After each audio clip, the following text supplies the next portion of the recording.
Hello friends, नए live video में आपका स्वागत है। आई होप आप सभी लोग ठीक होंगे। तो जैसा कि करंट अफेयर्स की आप लोगों के लिए सीरीज चलाई जा रही है, तो उसका पार्ट 1 अपलोड हो चुका है। तो आप लोग पार्ट 1, जिन लोगों ने नहीं देखा वो पार्ट 1 देख लें। और आज का है पार्ट 2। तो एवरेज आप लोगों के लिए 20 क्वेश्चंस रोज़ रहेंगे। और करंट अफेयर्स का आप टेंशन मत लीजिए, करंट अफेयर्स मैं आप लोग को कवर करा दूंगा। तो पेन पेपर लेके बैठिए, या हो सके तो आप लोग पूरा वीडियो देखने की कोशिश करें। तो ऑल इंपॉर्टेंट क्वेश्चन कराए जाएंगे, ऐसा नहीं कि आप लोग को फालतू क्वेश्चंस कराए जाएंगे। तो जितने भी इंपॉर्टेंट क्वेश्चन करंट अफेयर्स के हैं 1 ईयर के, सारे आप लोग को कराए जाएंगे। तो ऑब्जेक्टिव क्वेश्चन होंगे, तो आप लोगों को एग्जामिनेशन में बहुत ज़्यादा मदद करेंगे। क्योंकि एग्जामिनेशन में क्या होता है, करंट अफेयर्स वाले सेगमेंट में आप लोग को सिर्फ, अगर आपने ऑप्शन देखे हुए हैं तो वहाँ पे आप लोग का ऑप्शन हिट हो जाते हैं। तो आप लोग ध्यान से वीडियो को कंप्लीट देखिएगा, क्योंकि आप सभी लोगों में कन्फ्यूजन बना रहता है कि करंट अफेयर्स को कहाँ से पढ़ें। तो ये सीरीज़ आप ही लोगों के लिए चलाई जा रही है, ताकि आप लोग को एग्जामिनेशंस में दिक्कत ना हो। तो एग्जामिनेशंस को फरवरी में जो एग्जामिनेशन होने वाले हैं, तो बाकी अदर एग्जामिनेशंस के लिए भी बहुत ज़्यादा इंपॉर्टेंट रहेंगे। तो रेलवे के लिए तो है ही है, और बाकी एग्जामिनेशंस के लिए भी आप लोग इसको देख सकते हैं। तो आइए शुरू करते हैं वीडियो को। तो हमारा अगला क्वेश्चन है, हाल ही में राज्यसभा के नए महासचिव कौन नियुक्त किए गए हैं। तो बात राज्यसभा की हो रही है, तो इसमें जो सही आंसर है वो है हमारा पीसी मोदी। तो मोदी करके आप याद कर सकते हैं। तो ये बने हैं राज्यसभा के नए महासचिव। और राज्यसभा के आप लोग कमेंट करेंगे कि राज्यसभा के अभी सभापति कौन है और उपसभापति कौन है, ये आप लोग कमेंट करेंगे। सभापति और उपसभापति कौन है राज्यसभा के, और राज्यसभा में कुल कितने सीटें होती हैं, ये भी आप लोग कमेंट करेंगे कि मैक्सिमम कितनी सीटें होती हैं राज्यसभा में। तो देखते हैं कितने बच्चे पढ़ रहे हैं सीरियसली, जो पढ़ रहे हैं सीरियस होके। तो अगला क्वेश्चन है कि हाल ही में नारकोटिक्स कंट्रोल ब्यूरो, जिसे एनसीबी कहते हैं, के नए महानिदेशक कौन है। तो एनसीबी हाल ही में बहुत चर्चाओं में रही है। एनसीबी जब से शाहरुख खान का बेटा को पकड़ा इसमें, तो शाहरुख खान के बेटे को जब पकड़ा तो बहुत ज़्यादा चर्चा में रही थी। तो एनसीबी के जो नए महानिदेशक हैं वो हैं सत्यनारायण प्रधान। तो सत्यनारायण प्रधान, ऑप्शन सी राइट आंसर है। तो आप इसको याद कर लेंगे। तो अगला क्वेश्चन है, हाल ही में कौन शतरंज खिलाड़ी के भारत के 72वें ग्रैंड मास्टर बने हैं। तो वह हैं अपने ऑप्शन डी, मित्राब गुहा करके नाम है उनका। तो गुहा करके भी आप इसको याद कर सकते हैं। तो ये भारत के 72 जो चेस के ग्रैंड मास्टर बने हैं। तो काफ़ी इंपोर्टेंट हो जाता है ये क्वेश्चंस। तो अगला क्वेश्चन है कि हाल ही में तमिलनाडु सरकार ने राज्य का स्थापना दिवस 1 नवंबर को बदलकर कर दिया है। तो इसका जो राइट आंसर है वो है 18 जुलाई। तो 1 नवंबर से हटाकर 18 जुलाई को राज्य स्थापना दिवस तमिलनाडु सरकार ने कर दिया है। तो ये भी काफ़ी इंपोर्टेंट क्वेश्चन है, इसको भी आप नोट डाउन कर लें। क्वेश्चन है कि हाल ही में किस शहर में भारत का पहला मानवयुक्त महासागर मिशन समुद्रयान लॉन्च किया गया है। तो इसमें समुद्र में किस सतह पर मानव को भेजने का एक मिशन है। तो ये लॉन्च किया गया है चेन्नई से। तो चेन्नई इसका सही आंसर है, ऑप्शन सी। तो ये भी बहुत ज़्यादा इंपॉर्टेंट क्वेश्चन है। अगला इंपॉर्टेंट क्वेश्चन है कि हाल ही में किस राज्य ने ऊर्जा दक्षता सूचकांक 2020 में प्रथम स्थान प्राप्त किया है। तो ऊर्जा दक्षता सूचकांक विद्युत मंत्रालय द्वारा निकाला जाता है। तो इसमें जो टॉप पर रहा है वो रहा है कर्नाटक। तो कर्नाटक ने इस सूचकांक में टॉप किया है। तो राइट आंसर बी है, कर्नाटक। तो अगला इंपॉर्टेंट क्वेश्चन है कि हाल ही में किसे भारतीय नौसेना के नए प्रमुख के रूप में नियुक्त किया गया है। तो इसका सही आंसर है आर हरि कुमार, जिन्होंने करमवीर सिंह, एडमिरल करमवीर सिंह का स्थान लिया है। तो अब ये नए बन गए हैं आर हरि कुमार। तो याद रखेंगे आर हरि कुमार। तो राइट आंसर हो जाएगा ऑप्शन सी। तो नौसेना के नए प्रमुख बन गए हैं। अगला क्वेश्चन है कि हाल ही में वाणिज्य मंत्रालय द्वारा जारी वर्ष 2021 के लॉजिस्टिक प्रदर्शन सूचकांक में किस राज्य को शीर्ष स्थान मिला है। तो बेसिकली लॉजिस्टिक जो प्रदर्शन होती है उसमें निर्यात को बढ़ावा देना या आर्थिक विकास को बढ़ावा देने की एक पहल होती है। तो कौन सा राज्य निर्यात को बढ़ावा देता है, जिसमें देश की जो निर्यात क्षमता होती है वो भी बढ़ती है। तो उससे जुड़ा हुआ ये मामला है, और गुजरात इसमें टॉप पे है। तो टॉप पे गुजरात है निर्यात में। तो लॉजिस्टिक प्रदर्शन सूचकांक पूछ सकता है आप लोगों से एग्जामिनेशन में। तो ये नई नई जो इंडेक्सेस हैं, तो इस वीडियोस में, आने वाले वीडियोस में आप लोगों के सारे इंडेक्सेस कवर हो जाएंगे 2021 में, जितने भी इंपॉर्टेंट इंडेक्सेस हैं। तो फिलहाल लॉजिस्टिक प्रदर्शन सूचकांक में गुजरात टॉप पे है।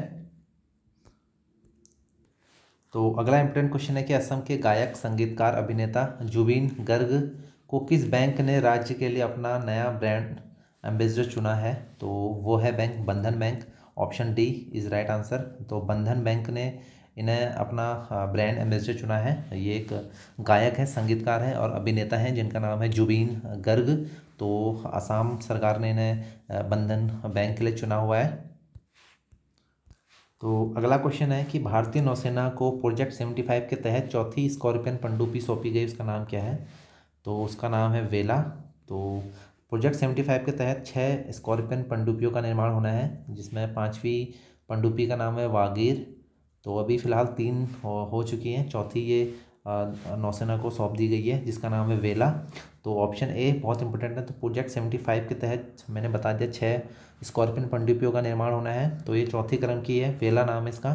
तो वेला से पूछ सकता है और पहले 3 में आप लोग कमेंट करेंगे कि पहले 3 कौन सी हैं, तो चौथी वेला है, तो ये ज़्यादा इंपॉर्टेंट है। अगला क्वेश्चन है कि हाल ही में कौन यूएई में भारत के नए राजदूत नियुक्त किए गए हैं? तो यूएई में भारत के जो एम्बेसडर हैं तो वो है संजय सुधीर। तो संजय सुधीर हमारे नए राजदूत नियुक्त किए गए हैं यूएई में। तो यूएई है यूनाइटेड अरब अमीरात। तो दुबई, जहाँ इसी शहर में, दुबई जो है वो इसी शहर में है यूएई में। तो यहाँ संजय सुधीर करके नियुक्त किए गए हैं। तो अगला क्वेश्चन है कि हाल ही में किन फिल्मों के मशहूर अभिनेता पुनीत राजकुमार का 46 वर्ष की उम्र में निधन हो चुका है? तो पुनीत राजकुमार साउथ के बहुत अच्छे एक्टर हैं। तो वो है कन्नड़ मूवी से, तो कन्नड़ मूवी से वो रिलेटेड थे, तो उनका जल्दी निधन हो गया था। तो इसको भी आप नोट कर लीजिए, ये भी इम्पोर्टेंट क्वेश्चन है। अगला क्वेश्चन है कि हाल ही में कौन अंतरिक्ष में स्पेस वॉक करने वाली पहली चीनी महिला अंतरिक्ष यात्री बनी है? तो चाइना की है ये। तो चाइना की ये बनी है जो स्पेस वॉक करने वाली। तो उनका नाम है वोंग यापिंग। तो वोंग यापिंग नाम है इनका। तो इनके नाम ऐसे ही होते हैं, वोंग योंग चैंगपोंग। तो ये वोंग यापिंग नाम है इनका। तो स्पेस वॉक करने वाली ये पहली चीनी महिला बनी है। तो अगला क्वेश्चन है कि हाल ही में किसने वर्ष 2021 का बुकर प्राइज़ जीता है? तो वो है डेमन गलगुट। तो इनकी जो बुक है द प्रॉमिस के लिए इनको 2021 का बुकर प्राइज़ मिला है। तो डेमन गलगुट आप याद रख लीजिए, गलगुट करके। तो जितने भी बुक्स इस साल होंगे इंपॉर्टेंट, हम सब कवर कर लेंगे। तो आने वाली वीडियो सीरीज़ आप लोग के लिए बहुत इंपॉर्टेंट होने वाली है, तो मिस ना करिए। जिसने भी करंट अफेयर्स अच्छे से पढ़ना है वो इस सीरीज़ को मिस ना करें। तो डेमन गलगुट जिन्हें द प्रॉमिस के लिए बुकर प्राइज़ मिला है 2021 का। तो अगला क्वेश्चन है कि हाल ही में किसे केंद्रीय औद्योगिक सुरक्षा बल सीआईएसएफ का नया प्रमुख नियुक्त किया गया है? तो वो है हमारे शील वर्धन सिंह। तो शील वर्धन सिंह को सीआईएसएफ का नया हेड नियुक्त किया गया है। तो ये भी इम्पोर्टेंट क्वेश्चन है।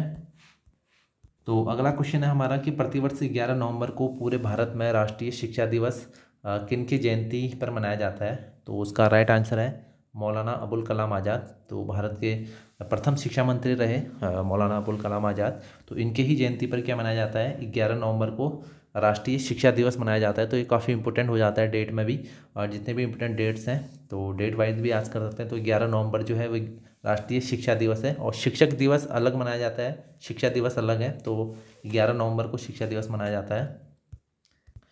तो अगला इंपॉर्टेंट क्वेश्चन है योजना से रिलेटेड। तो किस राज्य सरकार ने हाल ही में निर्माण कार्य में लगे श्रमिकों के लिए श्रमिक मित्र योजना की शुरुआत करी है? तो स्टेट किसी एक स्टेट का है ये। तो इसमें ऑप्शन है जो दिल्ली गवर्नमेंट है, दिल्ली गवर्नमेंट ने श्रमिक मित्र योजना शुरू करी हुई है। तो योजनाएं पूछी जाती हैं, स्टेट की भी पूछी जाती हैं, सेंट्रल की भी पूछी जाती हैं।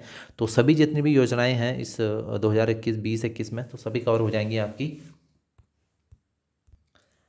अगला क्वेश्चन है कि बीसीसीआई ने किसे भारतीय क्रिकेट टीम का नया हेड कोच बनाया है? तो नया जो कोच बने हैं राहुल द्रविड़ बने हैं। तो ये भी काफ़ी इंपॉर्टेंट है। तो option A Rahul Dravid team India के नए क्रिकेट टीम के नए कोच बने हैं। तो आप लोग कमेंट करेंगे कि महिला क्रिकेट टीम के कोच अभी कौन है। तो अगला इंपॉर्टेंट क्वेश्चन है कि हाल ही में किस राज्य सरकार ने किसानों को बेहतर गुणवत्ता का बीज देने के लिए उत्तम बीज पोर्टल लॉन्च किया है? तो एक पोर्टल ऑनलाइन पोर्टल लॉन्च किया है, तो उसका नाम है उत्तम बीज, जिसमें किसानों को बढ़िया बीज मिलेगा अपने खेतों में बोने के लिए। तो वो है हरियाणा गवर्नमेंट। तो हरियाणा गवर्नमेंट की बहुत अच्छी पहल है ये। तो जिसमें किसानों को बेहतर गुणवत्ता का बीज देने के लिए लॉन्च किया गया है। तो ये क्वेश्चन पूछा जा सकता है। तो पोर्टल आप लोग याद कर लीजिए, उत्तम बीज पोर्टल। तो किसानों से रिलेटेड क्वेश्चन भी बन सकते हैं आपके एग्जामिनेशंस में। तो अगला क्वेश्चन है कि फीफा वर्ल्ड कप 2022 किस देश में आयोजित किया जाएगा। तो बहुत ही मोस्ट इम्पोर्टेंट क्वेश्चन है। तो ये आयोजित किया जाएगा कतर में, कतर की राजधानी दोहा। तो कतर में ये 2022 का world cup, FIFA world cup आयोजित किया जाएगा। और इससे पहले ये रशिया में आयोजित किया गया था 2018 में, रूस में आयोजित किया गया था, और इस बार कतर में आयोजित किया जाएगा। तो अगला क्वेश्चन है कि हाल ही में भारत की पहली वन्य जीव डीएनए प्रयोगशाला कहाँ शुरू की गई है। तो इसे उद्धव ठाकरे, अब उद्धव ठाकरे करके आप समझ गए होंगे, तो उद्धव ठाकरे ने नागपुर में इनॉग्रेट किया है। तो नागपुर महाराष्ट्र, यानी महाराष्ट्र में ये बनी है, नागपुर में। तो भारत की पहली वन्य जीव डीएनए प्रयोगशाला है, तो वन्य जीव रिलेटेड है, तो काफ़ी इंपॉर्टेंट हो जाती है। और सबसे बड़ी बात है कि पहली है भारत की, तो डीएनए प्रयोगशाला है वन्य जीव, तो जानवरों के डीएनए से रिलेटेड, तो ये भी इम्पोर्टेंट है। तो अगला क्वेश्चन है, हाल ही में भारत और किस देश ने पहली बार एक त्रिसेवा संयुक्त अभ्यास कोंकण शक्ति भारत के पश्चिमी तट पर किया है। तो इसका राइट आंसर हो जाता है यूके, तो यूनाइटेड किंगडम यूके। तो यूके के साथ मिलके किया है त्रिसेवा, जो संयुक्त रूप से कोंकण शक्ति 2021। अगला क्वेश्चन है कि हाल ही में किस देश ने वर्ष 2060 तक शुद्ध शून्य ग्रीन हाउस गैस उत्सर्जन करने का लक्ष्य हासिल करने की घोषणा की है। तो ये है सऊदी अरब, जिसने हानिकारक गैसों का उत्सर्जन शुद्ध शून्य करने की घोषणा करी है 2060 तक, कि हम इस लक्ष्य तक पहुंच जाएंगे 2060 तक। तो ये भी इम्पोर्टेंट क्वेश्चन है। किस लिहाज से इम्पोर्टेंट, क्योंकि पर्यावरण से लिहाज से बहुत ज़्यादा इम्पोर्टेंट क्वेश्चन है कि बहुत सारे देश क्या कर रहे हैं, अनाउंसमेंट कर रहे हैं कि इस वर्ष तक हम क्या हो जाएंगे, कार्बन जीरो या green gas house gas zero हो जाएंगे। तो इस तरीके से इसका उत्सर्जन शुद्ध शून्य ग्रीन हाउस गैस का उत्सर्जन करने का लक्ष्य हासिल किया है, वो है सऊदी अरब। तो इम्पोर्टेंट हो जाता है। तो अगला मोस्ट इम्पोर्टेंट क्वेश्चन है कि 24 अक्टूबर 2021 को किस विषय के साथ पोलियो दिवस मनाया गया। तो पहले तो आप देख लीजिए कि पोलियो दिवस कब मनाया जाता है। विश्व पोलियो दिवस वो मनाया जाता है 24 अक्टूबर को। तो 24 अक्टूबर को मनाया जाता है। और किस थीम क्या थी इसकी 2021 की। तो 2021 की जो थीम रही पोलियो डे की, वो थी डिलीवरिंग ऑन ए प्रॉमिस। तो ये काफ़ी इंपॉर्टेंट हो जाता है, डिलीवरिंग ऑन ए प्रॉमिस। तो आप इसको याद कर लीजिए। अगला क्वेश्चन है कि फीफा की नवीनतम 2021 रैंकिंग में भारतीय फुटबॉल टीम के रैंक क्या है। तो भारत की जो रैंक है 106 पोजीशन पे, 106वें नंबर पे है। और पहले नंबर पे है बेल्जियम। तो बेल्जियम फीफा की जो रैंकिंग में पहले नंबर पे है। और एक इंडिया जो है वो 106 रैंक पे है। तो अगला इम्पोर्टेंट क्वेश्चन है कि हाल ही में किस तिथि को अंतर्राष्ट्रीय हिम तेंदुआ दिवस मनाया गया है। तो हिम तेंदुआ दिवस मनाया गया है, स्नो जो लेपर्ड होता है, जो हिम तेंदुआ होता है, उस पर जो मनाया गया है वो है 23 अक्टूबर। तो 23 अक्टूबर मनाया गया है अंतर्राष्ट्रीय हिम तेंदुआ दिवस। तो काफ़ी इंपॉर्टेंट हो जाता है, तो याद रखेंगे कि 23 अक्टूबर हिम तेंदुआ दिवस। अगला क्वेश्चन है कि वैश्विक खाद्य सुरक्षा सूचकांक 2021 में भारत की रैंक क्या है। तो 2021 में भारत की जो रैंक है वैश्विक खाद्य सुरक्षा सूचकांक में, वो है 71। तो 71वीं रैंक है विश्व खाद्य सुरक्षा सूचकांक में। और इस पे पहले नंबर पे है आयरलैंड। आयरलैंड अगर बात करें जाए तो इस सूचकांक पे पहले नंबर पे है। और भारत है 71वें नंबर पर। और ऐसी ही एक राज्य खाद्य सुरक्षा सूचकांक होता है, राज्य खाद्य सुरक्षा सूचकांक, उसकी भी इंडेक्स निकलती है। जैसे ये वैश्विक है, वैसे ये राज्य खाद्य सुरक्षा सूचकांक निकलता है। तो उस पर भी जो टॉप पे है, जो टॉप पे रहा है वो है गुजरात बड़े राज्यों में। और छोटे राज्यों में जो टॉप पे रहा है वो है गोवा। तो इस तरीके से याद रखेंगे, छोटे राज्यों में गोवा और बड़े राज्यों में गुजरात, और केंद्र शासित में जम्मू एंड कश्मीर इसमें वो रहा है, टॉप पे रहा है। तो ज़्यादातर यही पूछेगा कि बड़े राज्यों में राज्य सुरक्षा खाद्य सुरक्षा सूचकांक में कौन रहा, तो गुजरात, और छोटे राज्यों में गोवा। अगला इंपॉर्टेंट क्वेश्चन है कि पीएम मोदी ने हाल ही में किस राज्य में कुशीनगर अंतर्राष्ट्रीय हवाई अड्डे का उद्घाटन किया है। तो कुशीनगर जो है वो है उत्तर प्रदेश। तो इसका राइट आंसर हो जाएगा option C, Uttar Pradesh, UP. तो यूपी के कुशीनगर में अंतर्राष्ट्रीय हवाई अड्डा का उद्घाटन किया है पीएम नरेंद्र मोदी ने। तो याद रखेगा, कुशीनगर से याद रखेगा, कुशीनगर जो है यूपी में है। तो इस तरीके से आपके दिमाग में हिट कर जाएगा वहाँ पर ये, अगर आप इसको खाली देख के भी जाते हैं। एक बार आप सिर्फ करंट अफेयर्स जो होता है उसको आप देख के जाइए। बाई चांस आप नहीं भी लिखते हैं तो आप पढ़ के जाइए, देख के जाइए। तो वहाँ पर अगर आप एग्जामिनेशन में क्या होता है कि आपका पढ़ा हुआ हो तो आपको एकदम हिट हो जाता है दिमाग पे। तो काफ़ी आप लोग को बेनिफिट मिलता है अगर देखा हुआ होता है तो। अगला क्वेश्चन है कि गत चैंपियन जापान को हराकर किस देश ने उबर कप 2021 जीता है। तो उबर कप जो बेसिकली जो होता है वो बैडमिंटन पे होता है। बैडमिंटन पे होता है, ये चलाया जाता है, मतलब बैडमिंटन से रिलेटेड है ये कप है। तो इसमें जो जीता है इस बार 2021 में जो जीता है वो जीता है चाइना ने। तो चाइना ने उबर कप जीता है, तो आप याद रखेंगे। तो चाइना ने 2021 का उबर कप जीता है। अगला इम्पोर्टेंट क्वेश्चन है कि जो कृषि अपशिष्ट को जैव उत्पादों में अपरिवर्तित करने के लिए प्रौद्योगिकी विकसित करने के लिए 2021 का अर्थ शॉर्ट प्राइज़ किसने जीता है। तो जो जो अपशिष्ट होता है, कृषि अपशिष्ट यानी जो एग्रीकल्चर वेस्ट होता है, उसको जैव उत्पादों में बदलने के लिए इसको जो प्राइज़ मिला है वो विद्युत मोहन को मिला है। तो विद्युत मोहन जी बहुत मतलब कहते हैं कि इनोवेटिव एक वो है, इंजीनियर हैं। तो इनके बारे में आप चेक करिए गूगल पे। तो बहुत ज़्यादा इनको यूएन ने इनको प्राइज़ भी दिया है, यंग साइंटिस्ट का प्राइज़ इन्हें दिया है। और विद्युत मोहन तो काफ़ी ज़्यादा ये अवार्ड ले चुके हैं। तो एक इंजीनियर है ये। तो विद्युत मोहन नाम है इनका। तो इनको अर्थ शॉर्ट प्राइज़ दिया गया है। तो अगला इम्पोर्टेंट क्वेश्चन है कि भारत सरकार ने हाल ही में किस महारत्न कंपनी का दर्जा दिया है। तो टोटल पहले जो 10 महारत्न कंपनियां थी और 14 नवरत्न कंपनियां थी। तो हाल ही में जो पावर फाइनेंस कॉरपोरेशन लिमिटेड है, पावर फाइनेंस कॉरपोरेशन लिमिटेड है, तो इसको दे दिया है, महारत्न का दर्जा दिया है। तो ये नवरत्न कंपनी थी। तो अब नवरत्न कंपनियों की संख्या कितनी हो जाएगी, 13 हो जाएगी। और ये जो महारत्न जो कंपनियां 10 से बढ़ के 11 हो जाएंगी। तो टोटल 11 महारत्न कंपनियां हो गई हैं और नवरत्न कंपनियां हो गई हैं 13। तो आप इसको याद करेंगे, पावर फाइनेंस कॉरपोरेशन लिमिटेड। ये काफ़ी इंपॉर्टेंट है। तो पूछा जा सकता है आपके ग्रुप डी एग्जामिनेशन में, एसएससी वगैरह जो एग्जाम है, कि हाल ही में किसे महारत्न का दर्जा दिया गया है। तो आप लोग क्लिक करेंगे पावर फाइनेंस कॉरपोरेशन लिमिटेड को। अगला इंपॉर्टेंट क्वेश्चन है कि भारतीय रेलवे ने हाल ही में दक्षिण मध्य रेलवे के लिए 2 लंबी दूरी की ट्रेनें शुरू की हैं। तो उन ट्रेनों का क्या नाम है। तो उन ट्रेनों का नाम है त्रिशूल और गरुड़। तो काफ़ी इंपॉर्टेंट क्वेश्चन हो जाता है। त्रिशूल और गरुड़ नाम की ये 2 मालगाड़ियाँ हैं, तो जो काफ़ी लंबी हैं। तो पूछा जा सकता है रेलवे के एग्जामिनेशन में खासकर।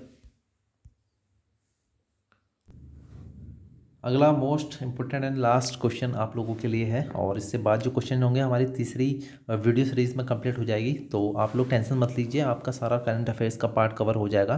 तो आइए क्वेश्चन देखते हैं। तो स्वच्छ भारत मिशन शहरी 2.0 योजना के दूसरे चरण के लिए कुल कितनी राशि आवंटित की गई है। यानी पूछ रहा है कि इसका बजट कितना है। जो स्वच्छ भारत मिशन 2.0 जो हुआ है लॉन्च, उसका जो बजट है वो है 1.41 लाख करोड़ रुपए हुआ है। और अमृत एक योजना है, अमृत योजना है, उसके लिए टोटल वो भी उससे भी पूछ सकता है। तो 2.87 लाख करोड़ रुपए उसके लिए रखा गया है उसकी राशि। तो 2.87 लाख रुपीज़ यानी लाख करोड़ रुपीज़ फॉर अमृत योजना के लिए रखा गया है। और स्वच्छ भारत मिशन शहरी 2.0 1.41 लाख करोड़ रुपए। ऑप्शन ए इसका राइट आंसर हो जाएगा।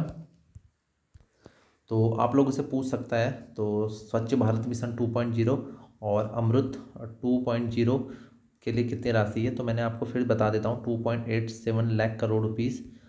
और इसके लिए स्वच्छ भारत मिशन के लिए तो साफ़ सफाई के लिए बेसिकली ये मिशन शहरों में शहरी मिशन चलाया गया है। और बाकी अमृत जो है वो सीवर प्लांट और जो पेयजल की जो समस्या है उसको उसके लिए चलाया गया है। तो आप लोग इस चीज़ को नोट कर लीजिएगा। और आगे करंट अफेयर्स की वीडियो लगातार आपके लिए आते रहेंगी। तो मिलते हैं आप लोगों के लिए नेक्स्ट ऐसी वीडियो में। अगर आप लोग को वीडियो पसंद आए तो प्लीज़ वीडियो को जरूर शेयर करिए और चैनल को ज़्यादा से ज़्यादा लोगों से जोड़ने की कोशिश करें, ताकि हमसे ज़्यादा से ज़्यादा लोग जुड़ पाएँ। तो मिलते हैं आप लोगों से नेक्स्ट इसी ऐसी